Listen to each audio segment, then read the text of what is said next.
Hello everyone, good morning, Radhe Radhe. कैसे हो आप सभी? उम्मीद करती हूँ आप सभी बहुत बहुत अच्छे होंगे। एक और नए वीडियो में मैं अपनीता आप सभी का बहुत बहुत दिल से वेलकम करती हूँ। तो सुबह के बज चुके हैं 4 और जैसे मैं उठती हूँ मैं उठी थी 3:45 पे और 4 बजे ना ऑलरेडी मैं पानी वगैरह पी कर फ्री हो जाती हूँ। तो ये सारे काम मेरे फ्री हो जाते हैं। तो अभी आज ना मैं आपको टाइम दिखाना भूल गई थी, क्योंकि मैं जल्दबाजी क्या, मुझे इतना ध्यान नहीं रहा। तो सबसे पहले देखिए, नींद भगाने का सबसे पहला क्या कारण है। मैं सबसे पहले उठी थी, उठकर मैंने बेड पर थोड़ी देर मैं बैठी रही, मोबाइल वगैरह मैंने चेक किया, फिर मैं आ गई हूँ सीधा उठ के। 5 मिनट तक मैं अपने बिस्तर पर ही बैठी रहती हूँ। उसके बाद मैं उठकर सीधा आ गई हूँ। आते ही मैंने सबसे पहले अपना मुँह धुला। मुँह धुलने के बाद मैं झाड़ू लगाऊंगी, जो सुबह बासी घर की झाड़ू होती है वो निकालूंगी। तो आपको आज मैं दिखाऊंगी स्टडी और जॉब और बच्चे सब कुछ आफ्टर मैरिज, शादी के बाद जो बिल्कुल इम्पॉसिबल हमको लगता है वो पॉसिबल कैसे हो सकता है। तो वही मैं आपको दिखाऊंगी अपना रूटीन, किस तरीके का मेरा रहता है रूटीन। और सुबह सुबह देखिए इतने सारे काम हो जाते हैं घर पे, बहुत सारे। तो मैंने आंगन साइड में झाड़ू लगा दी है। अभी मैं लगाऊंगी रूम में झाड़ू, और सभी लोग सो रहे हैं, बिल्कुल आराम की नींद ले रहे हैं। तो मैं किसी को ज़्यादा डिस्टर्ब नहीं करती हूँ, लेकिन लाइट तो मुझे जलानी पड़ती है। लाइट अगर नहीं जलाऊंगी तो इतना ज़्यादा अंधेरा लगता है, मुझे खुद ही नहीं दिखता है कहीं पर भी। तो फ़िलहाल मैं लाइट जला लेती हूँ। झाड़ू लगाने के बाद मैं बरामदे की लाइट बंद कर देती हूँ, क्योंकि फिर बच्चे और ये पतिदेव सब लोग देखिए यहाँ पर लेटे हुए हैं, सब लोग सो रहे हैं। और मैं यहाँ पर अपना है बिस्तर छोड़ दिया था मैंने। तो सुबह सुबह अभी ना थोड़ा थोड़ा ठंडा मौसम भी होने लगा है। सुबह जब पंखे की हवा ना एकदम ठंडी ठंडी लगती है। तो आपको देखिए इतने ज़्यादा हमको लगता है ना, शादी के बाद थोड़ा हमको पॉसिबल सा नहीं लगता है कि भाई नहीं हो पाएगा। और कुछ ऐसे हमारे लाइफ में इतना चेंजेस आ जाते हैं, जहाँ पर हम बहुत सारे समय को ना छोड़ देते हैं। बहुत सारे काम होते हैं उनको छोड़ देते हैं। जैसे मेरा क्या हुआ था, शादी के बाद मेरे बच्चे जब हुए थे ना, तो मैंने भी अपनी पढ़ाई ना छोड़ दी थी, बिल्कुल स्टडी को ना। मुझे एक टाइम पे ना हमारे मन में इस तरीके के सवाल, इस तरीके के आते हैं कि शायद छोड़ ही देना चाहिए, हमसे नहीं हो पा रहा है। एक टाइम पे हम ना कवर नहीं कर पाते हैं सब कुछ, मैनेज करना बहुत ज़्यादा मुश्किल हो जाता है फ़िलहाल। लेकिन अभी वही है, तो मैंने कहा चलो जो समय है वो निकल गया है, उसको तो मैं वापस नहीं ला सकती, उसमें तो मैं कुछ नहीं कर सकती, क्योंकि समय तो सिर्फ एक बार मिलता है। और समय जब हमारा निकल जाता है तो हम उसमें कुछ नहीं कर सकते हैं। जो हमारे हाथ से चला गया उसमें हम कुछ कर सकते हैं नहीं। लेकिन उसके पछतावे के चक्कर में मेरा जो आगे का है, जो मुझे समय मिल रहा है, जो अभी मैं कुछ ना कुछ उसमें कर सकती हूँ, तो उस समय को बर्बाद मैं नहीं करना चाहती हूँ। और इसलिए मैंने अपने मन में ना एक टारगेट बना लिया कि भाई जो समय मैंने बर्बाद किया, शादी के 5 साल मेरे इतने बुरी तरीके से बर्बाद हो गए, इतने बुरी तरीके से बर्बाद हो गए। और ये 5 साल ना मेरे ही नहीं, हर हाउसवाइफ की लाइफ में आते हैं। शादी से के बाद हमारी लाइफ में बहुत कुछ चेंज होता है, बहुत कुछ, हमारा रूटीन, हमारा स्टडी, हमारी हॉबीज़ सब कुछ चेंज हो जाती हैं, क्योंकि नए लोग मिलते हैं हमको। और जब वो मतलब शादी के बाद अगर बच्चे नहीं हो तब तक तो आप स्टडी को मैनेज कर पाते हो, लेकिन स्टडी के बाद बच्चों के बाद स्टडी को मैनेज करना बहुत ज़्यादा मुश्किल हो जाता है, और काफ़ी हद तक हमें प्रॉब्लम्स भी आती हैं बहुत सारी। तो आप देख ही सकते हो, मेरे भी बच्चे हैं, किड्स हैं। तो अभी जॉब भी है मेरी, 7 घंटे की जॉब रहती है, तो उसके साथ मैं स्टडी को कैसे मैनेज करती हूँ। तो कई तो बहनें ऐसी भी हैं जो मतलब हाउसवाइफ हैं, फिर भी मैनेज नहीं कर पाती हैं। और बहुत सारी बहनें ऐसी हैं जो इतने सब प्रॉब्लम्स के साथ फेस करते हुए और जहाँ तक मुझे लगता है लाइफ है, मैंने जो पिछले 5 साल हैं अपने, वो सोते हुए गुजार दिए। नहीं उठ पाई, मैं नहीं कर पाई अपने लिए कुछ, अपने सपनों को मैंने पीछे छोड़ दिया, अपने बच्चों के चक्कर में, शादी के चक्कर में, इन सबको मैंने छोड़ दिया। लेकिन अभी मुझे लगता है जो सही समय था वो तो निकल गया, लेकिन अभी भी मेरे पास जो समय है उसको मैं सही कर सकती हूँ, अपने हालातों को सुधार सकती हूँ, अपने सपनों को एक और मुझे मौका मिल रहा है, क्योंकि अभी मेरे पास जो समय है अब समय रहते अगर मैं उसको पहचान लूँगी और अपनी लाइफ में कुछ करना चाहूँगी तो कर लूँगी। तो मैं अभी उठ गई हूँ। कहते हैं ना, जब जागो तभी सवेरा। तो मैंने अपने जब मैं जाग गई हूँ, मैंने सोचा कि अब नए सवेरे की शुरुआत एक बार फिर से करते हैं, देखते हैं कि नई शुरुआत ना हमें बहुत सारी कठिनाइयाँ आती हैं। मुझे भी बहुत सारी कठिनाइयाँ आती हैं, आपको भी आती होंगी, और इन्हीं कठिनाइयों से मैं डरती आ रही थी, जिसकी वजह से मेरे 5 साल बिल्कुल बर्बाद हो गए। क्योंकि वो कठिनाइयाँ ऐसी होती हैं ना, हम फेस चाह कर भी करते हैं लेकिन हो नहीं पाता है। जैसे शादी के बाद किस तरीके से हम मैनेज करेंगे, लोग क्या कहेंगे, फिर बच्चे हो जाते हैं तो बच्चों में तो बहुत ज़्यादा मुश्किल हो जाता है, क्योंकि हम प्रॉपर अपने लिए टाइम नहीं दे पाते हैं, ना ही हमारा कोई रूटीन चल पाता है। हम कितना भी अपना हार्ड रूटीन बनाएं, कितना भी हम मन में पक्का करके रूटीन बनाएं कि बच्चों के साथ मैं इस रूटीन को पक्का फॉलो करूँगी और कर सकूँगी, लेकिन हो नहीं पाता है। क्या होता है, बच्चे देखिए, किसी को हम इग्नोर कर सकते हैं, एक माँ सब चीज़ को इग्नोर कर सकती है, एक वाइफ इग्नोर कर देगी अपने करियर के लिए, लेकिन एक माँ कभी अपने बच्चों के लिए कुछ भी इग्नोर नहीं कर सकती है। वो बच्चों को रखेगी। देखिए, मैं जैसे, मेरी भी 2 बेटियां हैं, लेकिन क्या होता है, दोपहर में मैं ना उस तरीके का नहीं पढ़ पाती हूँ जितना मुझे सुबह और शाम को पढ़ लेती हूँ। बच्चे सोए हुए होते हैं तो मुझे भी एक तसल्ली होती है मन में ना, एक शांत रहता है मन कि हाँ भाई, बच्चा मेरा आराम से तसल्ली से सो रहा है। और दोपहर में बच्चे अगर बाहर खेलने के लिए मैं छोड़ भी देती हूँ ना, फिर भी मेरा मन क्या कहता है कि बच्चे बहुत देर हो गई, शांत हो गए, तो लगता है कहीं ये झगड़ा तो नहीं कर रहे हैं, कहीं बाहर तो नहीं चले गए घूमने फिरने।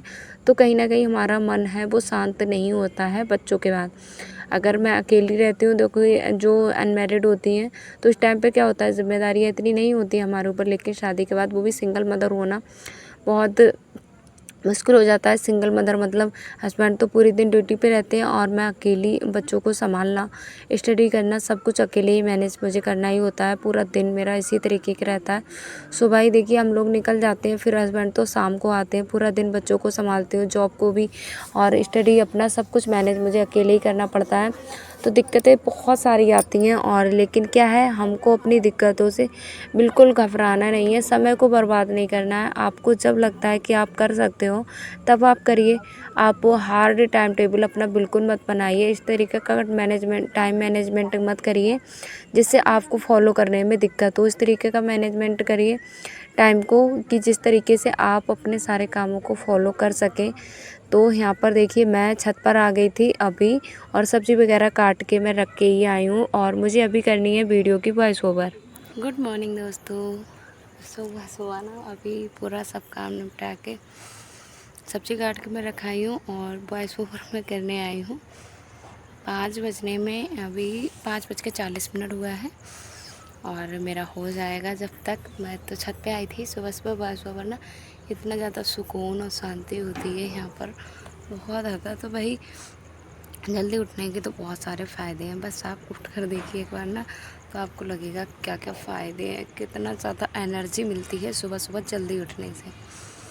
तो चलिए वॉइस ओवर कर लेते हैं, है ना। मैं तो वही वॉइस ओवर कर रही थी ना, और वॉइस ओवर करने के बीच में बिल्कुल इतना मोटा सा बंदर आके बैठ गया है। अब मैं किधर भी नहीं जा सकती, इतना ज़्यादा डर लग रहा है, बहुत ज़्यादा। देखिए कितना मोटा है, बहुत ज़्यादा डर लगता है मुझे बंदरों से। और मेरे बिल्कुल ना यहाँ से निकल गया है, यहाँ से निकल के गया बिल्कुल मेरे सामने से। और तो नहीं आ रहा है अभी, और तो नहीं आ रहा है, बिल्कुल धक धक धक धक होने लगी। जा रहा है सीधे पेड़ पे चला जाएगा, वो पेड़ दिख रहा है वहाँ पे चला जाएगा। तो वॉइस ओवर करते करते ना मुझे 6 बजने में 10 मिनट मेरा बाकी है, और फिर मैं तुरंत सब्ज़ी वगैरह काट के ही रख के गई थी, प्याज पीस के गई थी, आटा लगा के रख के गई थी, जिससे मैं तुरंत आके अपने खाने में बैठ गई। और वॉइस ओवर करने में कितना कम समय आप लगा लो, फिर भी ना आधा घंटा मुझे लग ही जाता है।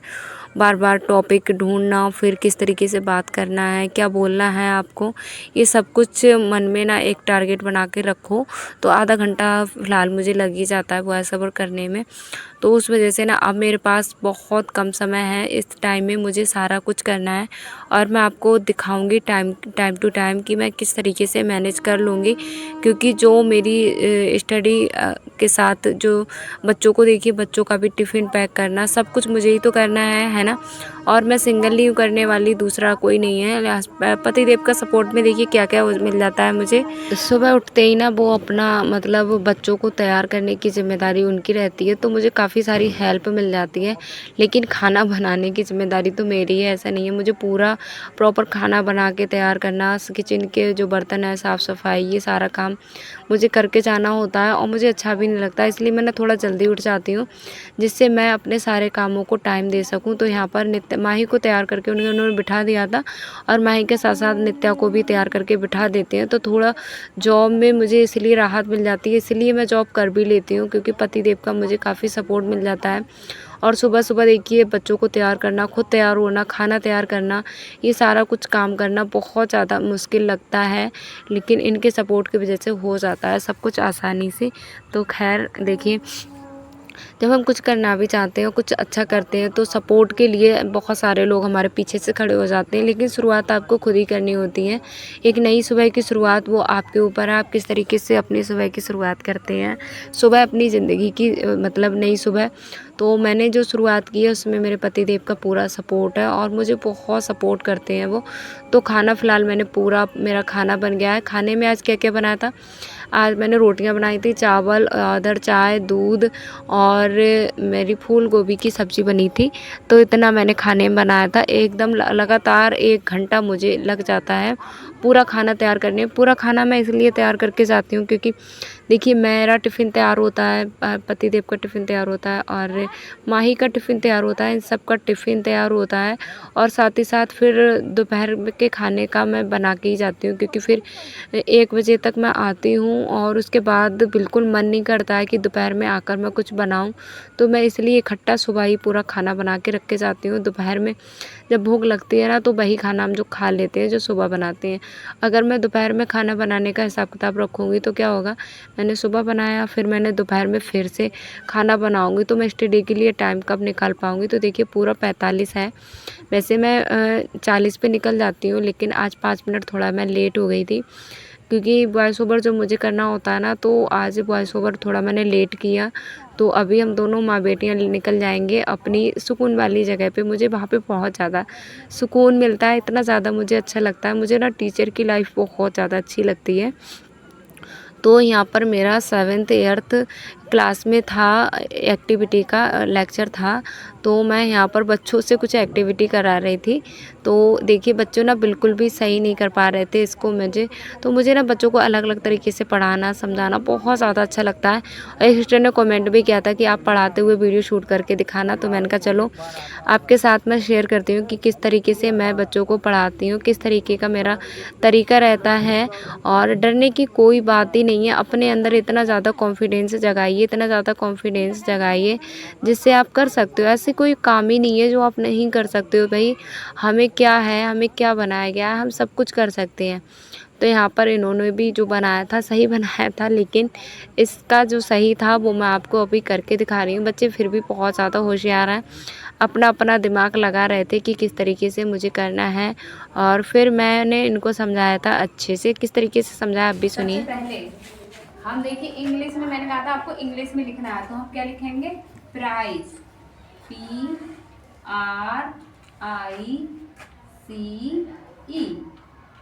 ये क्या हो गया? प्राइस। कीमत कहते हैं। क्या कीमत है बताओ? तो ये तो कहते हैं पैसे कितने हैं और कितने पैसे हैं इसके। तो ये हो गया हमारा प्राइस, हो गया कीमत। लिख क्या?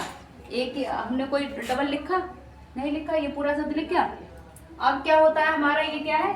चावल। इसको मिटा दें, क्या हो गया ये? राइस। क्या होता है राइस मीन्स? चावल। इसको भी मिटा दें।